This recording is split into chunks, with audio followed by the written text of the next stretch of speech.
જુઓ breaking news દિવ્ય સર્જન news Amreli.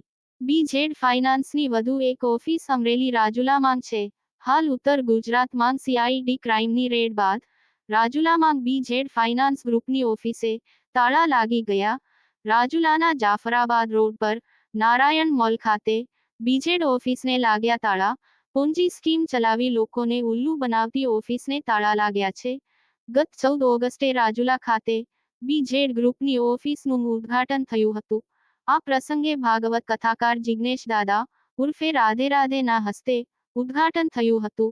આ સમયે લોક સાહિત્યકાર રાજભા ગઢવીની પણ ઉપસ્થિતિ રહી હતી. બીઝેડ ગ્રુપના ભૂપેન્દ્ર ઝાલાની વિશેષ ઉપસ્થિતિ વચ્ચે થયું હતું ઉદ્ઘાટન. રોકાણકારોના પૈસા ખંખેરી બીઝેડ ઓફિસને તાળા લાગતા સીઆઈડી ક્રાઇમ રાજુલા પણ તપાસ અર્થે આવી શકે છે. કેમેરામેન વિનુ પરમાર સાથે અપ્પુ જોશી, દિવ્ય સર્જન ન્યૂઝ અમરેલી.